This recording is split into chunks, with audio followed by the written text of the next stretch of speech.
So, your uncle. What's wrong with him? He's possessed. As in the devil? Something like that. He says a dark man is following him, watching him at all times. What do you make of it? It's nonsense, of course, but I'd be lying if I said it didn't bother me. You see, it runs in my family. Possession? No, Detective. Deteriorating melancholy. Practically every member of the Hartwood family is driven mad before they grow old.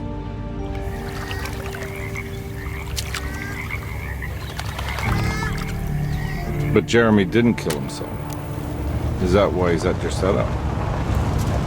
Despite being convinced that he is truly possessed, he decided to put his last chips on Dr. Gray and his psychoanalysis, figuring he might stumble upon some cure.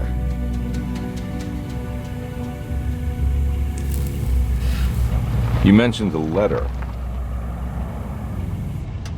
I received a disturbing letter from Jeremy accusing the staff and all the other patients of being involved in some cult.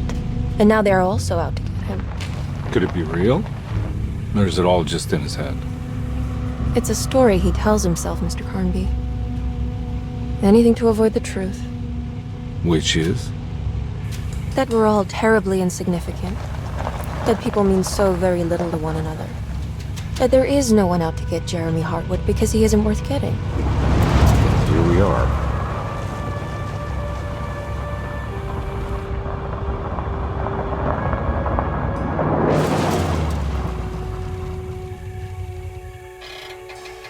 My uncle's not well, Mr. Carnby. I want to make sure he's all right. Then what's my part in this? You couldn't get a cab? I just wouldn't feel safe going alone.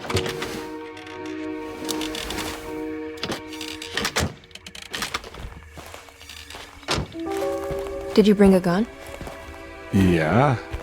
You think it'll actually come to that? No. But you might need to wave it around depending on how agreeable the staff will be.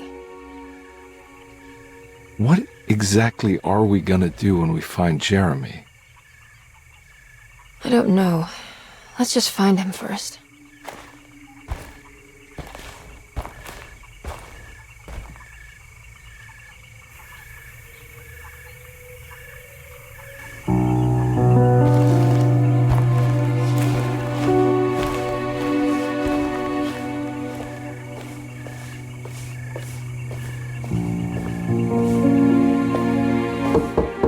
Hello?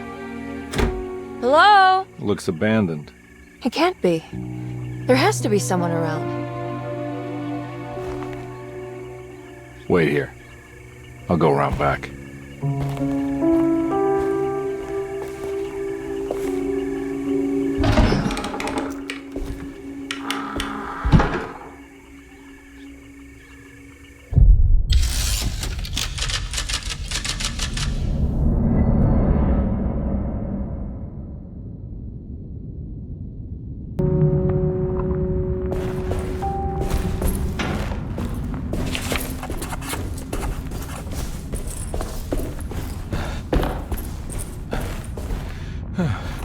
Now what do we got here?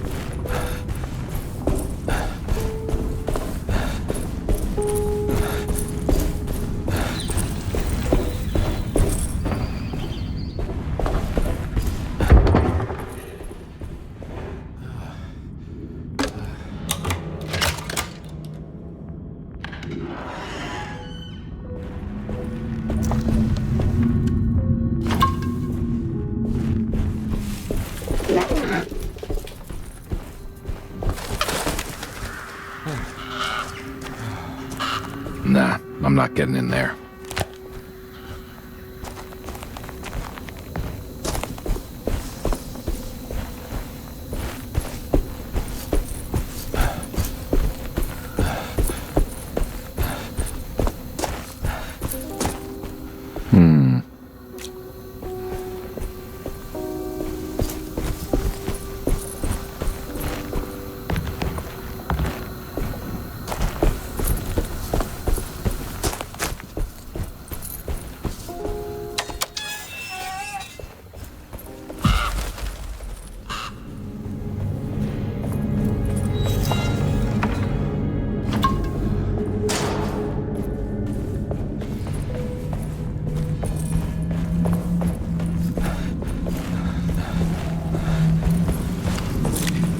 That's one big tree to fit inside a conservatory.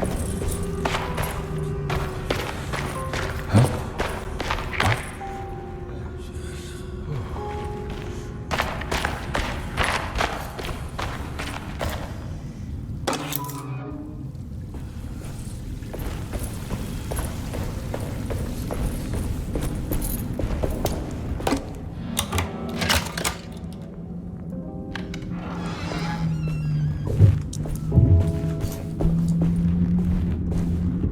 Don't mind if I do.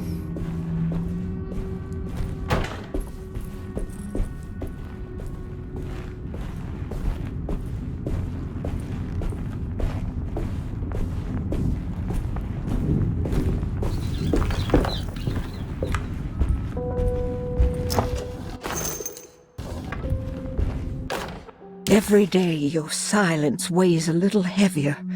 It's been a difficult year for everyone, and many have lost all hope. I read in the papers about people suffering. Pictures of dust-covered landscapes without a drop of water. I wish I knew if you were still tending the earth, or if you had turned your back against us. I have started to look for help elsewhere. I pray you will tell me if I am going down a path that you find disagreeable.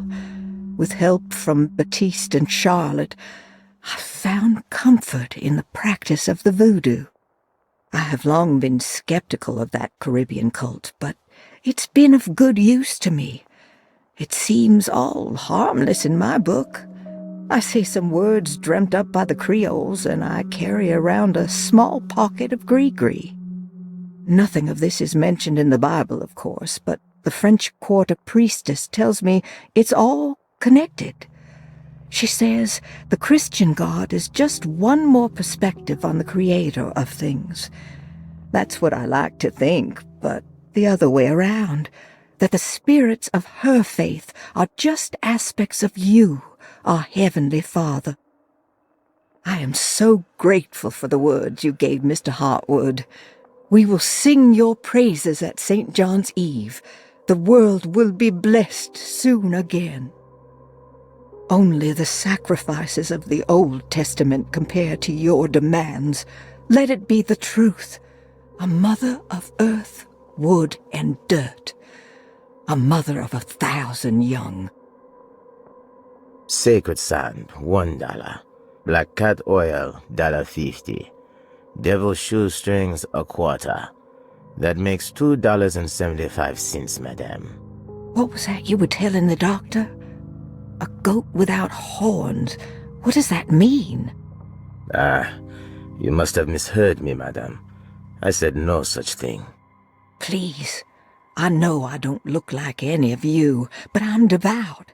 I'm ready to do what it takes.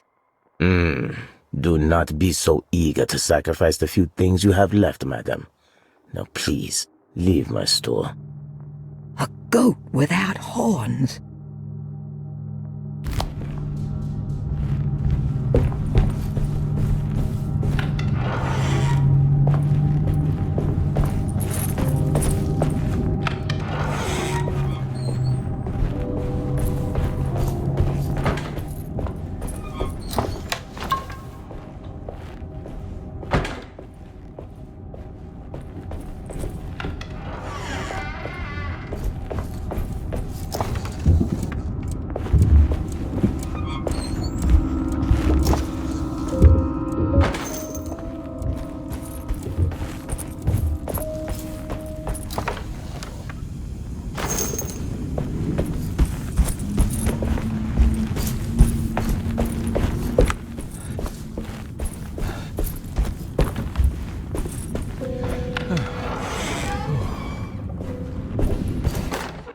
Please do not touch the boiler.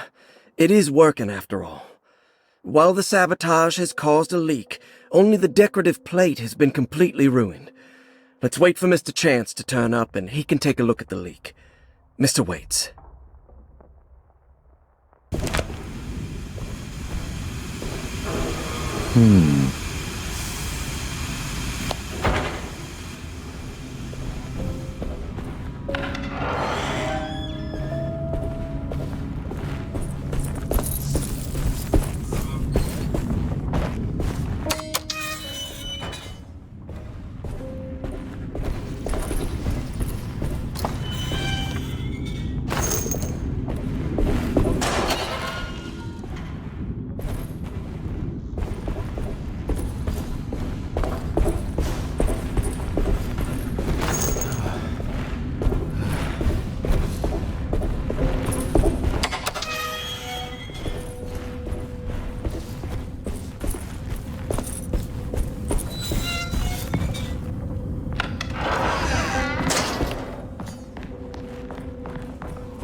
Nice.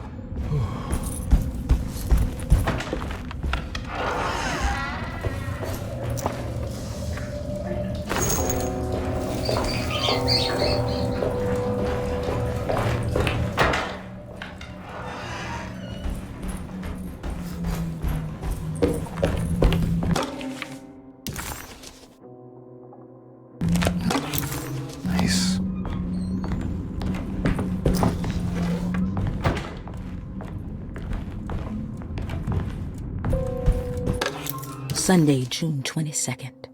I spent all day looking for Jeremy. I should have cared for the others, but I'm scared that he will do something irreversible. Cassandra is upset that I didn't give her the latest shipment of pain medication that Waits brought from the post office yesterday. I would have given it to her, but the company didn't send a new key this time around, so the box is just sitting there on my desk. They must have figured we had plenty of their gimmicky keys by now. I only remember seeing one lately. Grace was playing with it inside the grand parlor. Unless it turns up by itself, it will have to wait. I have to figure out where Jeremy is. I think Jack knew something. That dog of his found a strange rot permeating the house. She's showing us, he said. Like those blots and streaks of fetid rot was talking to him.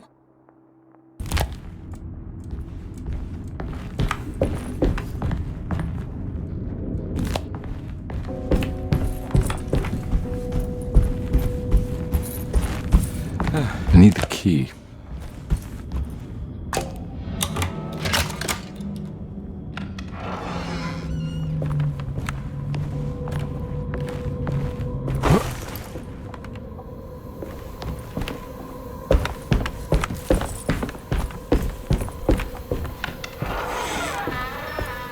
Oh. I need the key.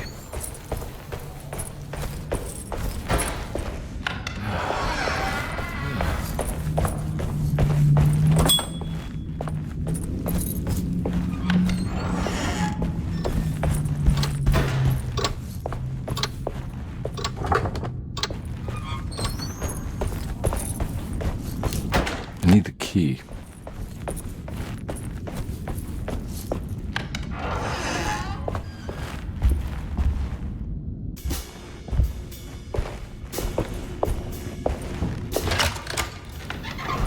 Thanks. What are you doing? Who are you? Whoa, pardon me, excuse me. My name is Edward Carnby, private investigator. I hope you don't mind we let ourselves inside. I do mind. This is private property. You can't just barge in here. I'm sorry about all this, but I'm looking for my uncle. It's urgent, and no one was answering the door. We can't hear you knocking anymore. None of us can. Who is your uncle, darling? Jeremy. Am I right? She has that Hartwood gloom, doesn't she? That's right. I'm Emily Hartwood. I just came to make sure my uncle is all right. Well, he is unavailable right now. You will have to come back another day. Unavailable how? Is he sleeping? We can wait. He's lost. Don't I know you from somewhere? Who's your man again, Miss Hartwood? My name's Edward Carnby, private investigator. Splendid. Enough! All of you! Get back to your rooms! McCarthy, keep your eyes on the child. And you two, please leave immediately. Look, we're not here to cause any trouble. Just let us see the old man, satisfy the curiosity of my client here, and we'll be off. Jeremy has gone missing. There's no need to worry, but it might be some time before he turns up. The whole staff is looking for him. What? He ran off? I don't have time for any of this. Please, come back tomorrow. All right, in that case, we'll just wait in his room. You don't mind, do you? It's upstairs, right? Wait, you can't. Don't worry, we'll be discreet. In the corridor. It's the first door on your left. I'll tell Dr. Gray you're here. Excellent. Thank you, madam.